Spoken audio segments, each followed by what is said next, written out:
नमस्कार साथियों, welcome back. आज हम कौटिल्य को पढ़ेंगे। पूर्व में हमने कौटिल्य के सप्तांग सिद्धांत की चर्चा की, उसके बाद हमने कौटिल्य के मंडल सिद्धांत की चर्चा की और मेरे ख्याल से थोड़ी सी टेक्निकल प्रॉब्लम या थोड़ी समझने में प्रॉब्लम आपको मंडल सिद्धांत में आ सकती है। तो जब भी आप महाविद्यालय खुलेगा और कोविड काल के बाद, तो आप आके अपनी क्यूरी को मुझसे पूछ सकते हैं, उसको मैं शांत कर दूंगा। उसमें आपको एक मोटी जो चीज़ समझनी है वो है कि एक राजा होता है जो विजय की इच्छा रखने वाला होता है, और विजय की इच्छा रखने वाले राजा को क्या कहते हैं? विजिगुषी राजा। तो विजिगुषी जो राजा होता है उसके राज्य के चारों ओर, आगे पीछे दोनों ओर के राजाओं को एक चार्ट के माध्यम से समझाया है कौटिल्य ने। किस प्रकार से कि हमेशा जो विजयगुषी राजा है या विजय की इच्छा रखने वाला राजा है, उससे जस्ट आगे वाला या जस्ट सीमा से सटा हुआ राज्य क्या कहलाएगा? उसका अरी होगा हमेशा, यानी वो क्या होगा? उसका शत्रु होगा। तो जो प्रथम पड़ोसी है वो तो क्या है? शत्रु है। फिर जो शत्रु की सीमा से लगा हुआ राज्य है आगे, वो उसका क्या है? शत्रु का शत्रु है, लेकिन क्या है? विजिगुषी का मित्र है। यानी कि वो क्या है? अरि शत्रु है, लेकिन वो क्या है? विजिगुषी मित्र है। फिर उसी प्रकार से हमारा जो मित्र है, यानी विजिगुषी का जो मित्र है, उसकी जो सीमा से सटा हुआ है वो क्या है? विजिगुषी का भी शत्रु होगा, क्योंकि वो हमारे अरि का शत्रु है। हमारे अरि का क्या है? मित्र है, और हमारे जो अरि मित्र है उसका शत्रु है, तो स्वतः ही वो विजिगुषी का भी शत्रु होगा। इसी प्रकार से दोनों ओर उन्होंने 5-5 राजाओं का एक समूह बनाया है। एक तरफ उन्होंने फिर जो हमारी पीछे की सीमा है उसमें बताया है कि किस प्रकार से पाणिग्रह होता है, जिसमें राजा हमारा शत्रु होता है विजिगुषी का। फिर उसके बाद आक्रांदा होता है, आक्रांदा यानी हमारा मित्र होता है विजिगुषी का। फिर उसके बाद पाणिग्रह सार होता है, यानी कि पाणिग्रह का मित्र होता है। फिर आक्रांदा सार होता है। इसी प्रकार 5-5 राजाओं का समूह उन्होंने बनाया है, यानी जिसमें आपको समझना होगा कि एक का शत्रु दूसरे का मित्र होता है। तो इस प्रकार आपको मैंने मंडल सिद्धांत समझाने की कोशिश की, और फिर भी आपको समझ में नहीं आया हो तो आप मुझसे महाविद्यालय में संपर्क कर सकते हैं।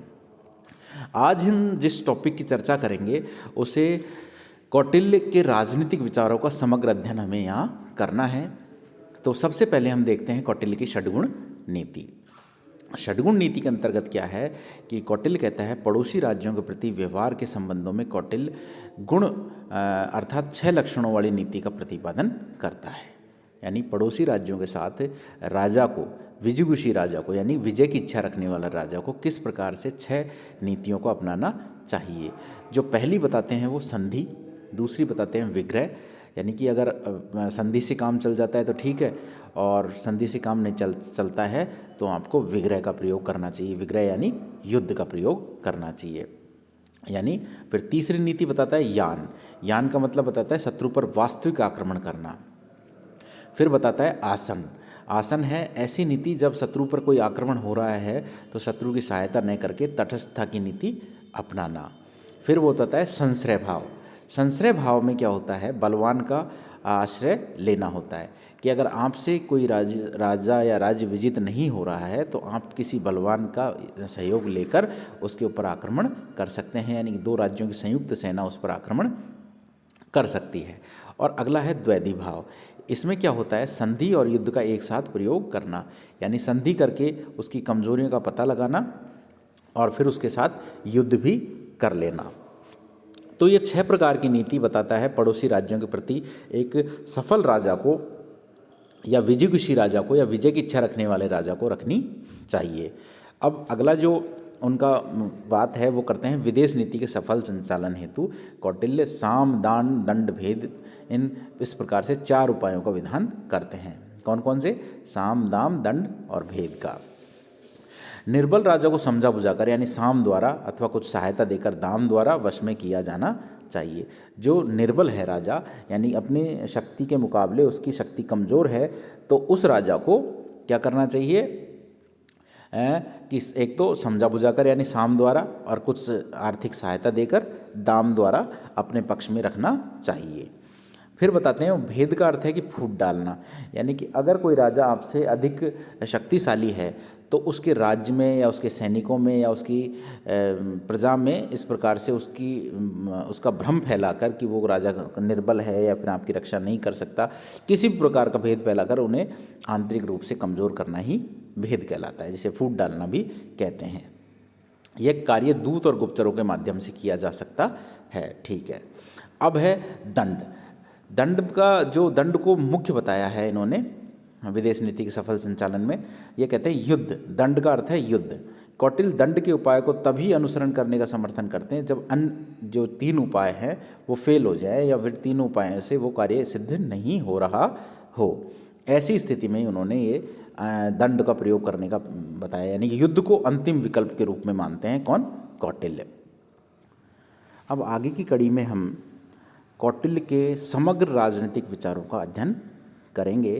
तो कौटिल्य का ये सवाल भी बन सकता है एग्जाम के अंदर कि कौटिल्य के राजनीतिक विचारों का वर्तमान राजनीतिक राज्य व्यवहार शासन व्यवस्था पर क्या फ़र्क पड़ रहा है या आज की समय में उसकी क्या उपादेयता या प्रासंगिकता है कौटिल्य के राजनीतिक विचारों का।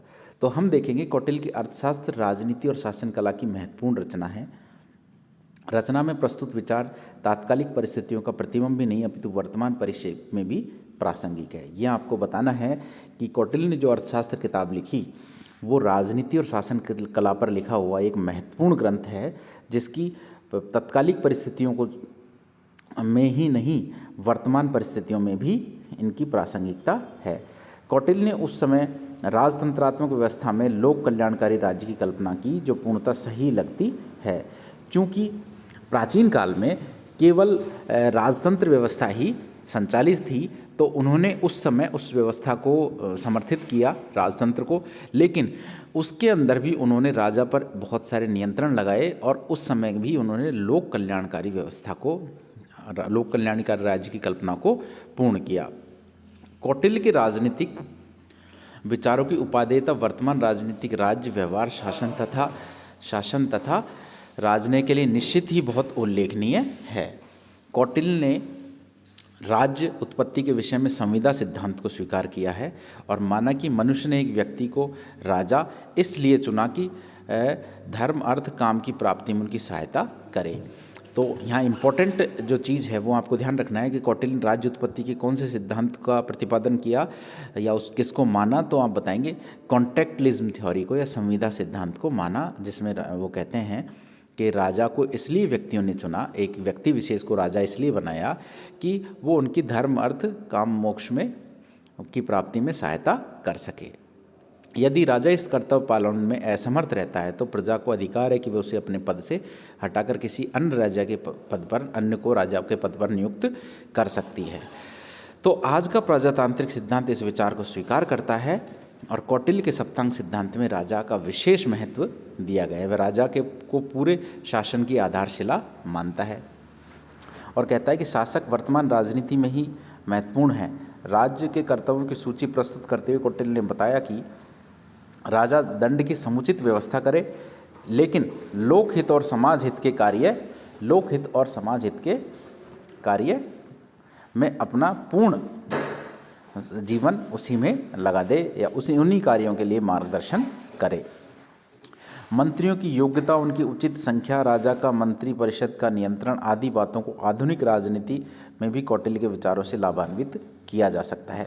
तो कौटिल्य ने जो बताया मंत्रियों की कुछ योग्यता होनी चाहिए, उनकी एक उचित संस्था होनी चाहिए या संख्या होनी चाहिए और राजा पर मंत्री परिषद का नियंत्रण होना चाहिए, ये आज के समय में भी प्रासंगिक लगते हैं कि अगर आज भी इस प्रकार की व्यवस्था हो तो अधिक प्रभावशाली परिणाम प्राप्त किए जा सकते हैं।